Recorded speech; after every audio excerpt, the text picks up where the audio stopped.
Israel ने निकाला सबसे महाशक्तिशाली हथियार। चीन की बैलिस्टिक मिसाइलों को कर देगा राख में तब्दील। इजराइल ने दे डाली साल 2023 की सबसे बड़ी खुशखबरी। अब S-400 की ही तरह का अचूक शिकारी हो गया तैयार।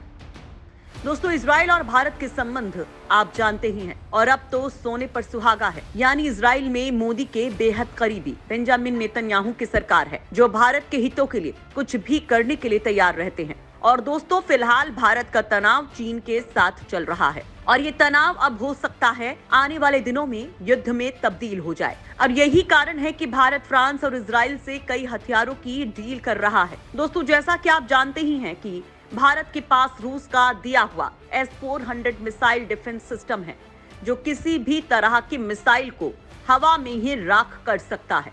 लेकिन दोस्तों, इजराइल ने S-400 से भी ज्यादा एडवांस योद्धा को रेडी कर लिया है और दावा किया जा रहा है कि ये योद्धा चीन से निकली किसी भी तरह की बैलिस्टिक मिसाइलों को हवा में राख कर देगा। दोस्तों, भारत के लिए ये इस साल की पहली और बड़ी खुशखबरी है, जो चीन के मुकाबले भारत को ताकतवर बनाने वाली है। चलिए जानते हैं किस तरह से भारत को पहुंचने वाला है फायदा। इजराइल ने स्पाइडर को बनाया महाशक्तिशाली। अब दुश्मनों की बैलिस्टिक मिसाइलों की खैर नहीं।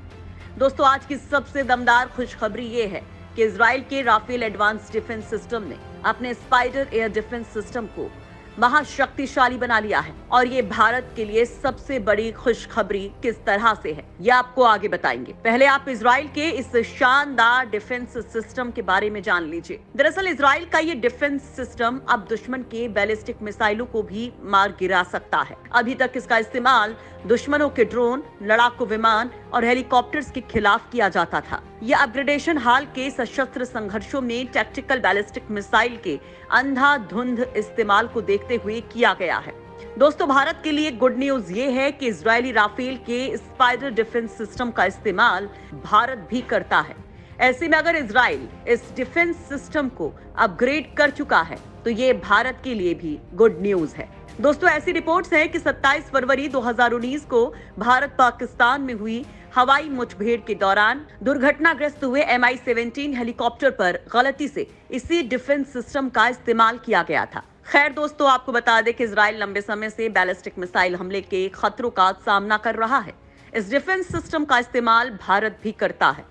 इसे पाकिस्तान और चीन से लगी सीमा पर एयर डिफेंस के लिए तैनात किया गया है। जैसा कि आप जानते ही हैं कि इजराइल के जैसे भारत भी पाकिस्तान और चीन से बैलिस्टिक मिसाइल हमले के खतरे को झेल रहा है। इसके अलावा स्पाइडर सिस्टम के पुराने वेरिएंट को खरीदने वाला यूएई भी ऐसे हालात से गुजर रहा है। यमन में सक्रिय हूती विद्रोही आए दिन ड्रोन और मिसाइल हमले कर रहे हैं। यूएई ने जो स्पाइडर सिस्टम खरीदा है उसमें जमीन से हवा में मार करने वाला पाइथन और डर्बी मिसाइल लगे हुए हैं। फिलीपींस, चेक गणराज्य और अन्य अज्ञात देशों ने भी स्पाइडर के पुराने वेरिएंट्स का ही अधिग्रहण किया है। S-400 की तरह बनाया गया ये डिफेंस सिस्टम अब स्पाइडर महाशक्तिशाली हथियार में बदला। दोस्तों, इजराइल के राफेल एडवांस डिफेंस सिस्टम ने अपने स्पाइडर एयर डिफेंस सिस्टम को पूरी तरह से अपग्रेड किया है। इसे अन्य खतरों के अलावा बैलिस्टिक मिसाइल के हमलों को रोकने में सक्षम बनाया गया है। अपग्रेडेशन के बारे में बात करते हुए राफेल ने कहा कि इस डिफेंस सिस्टम में नई डर्बी LR मिसाइल इंटरसेप्टर को शामिल किया गया है। ऐसे में पूरे सिस्टम के हार्डवेयर और सॉफ्टवेयर को अपग्रेड करना पड़ा है। यह अपग्रेड हमारे कस्टमर से मिले अनुरोधों के अनुकूल भी है, जो उन्होंने इसके इस्तेमाल के दौरान महसूस किया है। कंपनी ने कहा कि स्पाइडर की नई उन्नत क्षमता बैलिस्टिक मिसाइल खतरों के खिलाफ एक रक्षा प्रदान करती है और इसे राफेल की गहरी ऑपरेशनल विरासत और वायु और मिसाइल रक्षा के क्षेत्र में जानकारी के समर्थन से विकसित किया गया है। राफेल के एग्जीक्यूटिव वाइस प्रेसिडेंट और air and missile defence system division के general manager brigadier general Phinehas युंगमैन ने कहा कि राफेल मिसाइल डिफेंस के क्षेत्र में दुनिया में सबसे एडवांस कंपनी है। यह हमारे शीर्ष उत्पादों जैसे कि डेविड स्लिंग और आयरन डोम से प्रमाणित होता है। स्पाइडर सिस्टम को बैलिस्टिक मिसाइल को रोकने के लिए अपग्रेड करना अत्यंत महत्वपूर्ण कदम है।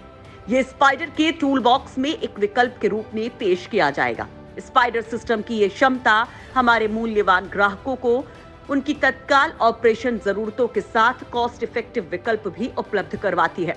राफेल ने कहा कि स्पाइडर एकमात्र इजरायली वायु रक्षा प्रणाली है जिसे नाटो के हवाई रक्षा एरे में शामिल किया गया है। स्पाइडर पहले से ही एक क्विक रिएक्शन और लो लेवल की surface to air missile system के तौर पर बहुत अच्छा प्रदर्शन किया है। इसके अलावा ये सिस्टम युद्ध क्षेत्र में मौजूद फोर्सेस को अपनी मूल्यवान संपत्ति की सुरक्षा के साथ खुद के लिए भी फर्स्ट क्लास के प्रभावी सुरक्षा प्रदान करती है। कंपनी ने बताया कि स्पाइडर का ओपन आर्किटेक्चर बाहरी कंपोनेंट्स को आसानी से इंटीग्रेट करने और लचीले ढंग से संयोजित करने की अनुमति देता है। भारत के स्पाइडर एयर डिफेंस सिस्टम से डरता है चीन। दोस्तों, इंडियन एयरफोर्स के पास एक ऐसा हथियार है जो चीन जैसे दुश्मन देश के पसीने छुड़ाने के लिए काफी है। इस घातक एयर डिफेंस सिस्टम का नाम है स्पाइडर। स्पाइडर एक शॉर्ट और मीडियम रेंज का एयर डिफेंस सिस्टम है जो दुश्मन देशों के हवाई हमलों को रोकने में सक्षम है। मल्टीपल लॉन्चर्स से लैस और ऑपरेशन में बेहद आसान है। ये सेल्फ प्रोपेल्ड यानी स्वचालित है। इसे Israel Rafael advance defence systems ने बनाया है। स्पाइडर एयर डिफेंस सिस्टम में 2 तरह के मिसाइलों का इस्तेमाल किया जाता है, पाइथन 5 और डर्बी। आपको बता दें कि इस डिफेंस सिस्टम को Tata truck, Mercedes Benz Actros truck, RMMVHX truck, Scania P series truck, MAN TGS truck, Dongfeng truck और ट्रांसपोर्टर इरेक्ट लॉन्चर में माउंट किया जा सकता है। ये मैक 4 की गति से 4 गुना ज्यादा रफ्तार से उड़ती है। पाइथन और derby lock on after launch पर काम करती है। आपको ये भी बता दें कि विदेशी मीडिया के मुताबिक जून 2020 में चीन के साथ हुए गलवान झड़प के बाद भारत ने चीन सीमा के पास आकाश एयर डिफेंस सिस्टम के साथ इन्हीं इजरायली स्पाइडर मिसाइलों को तैनात किया था।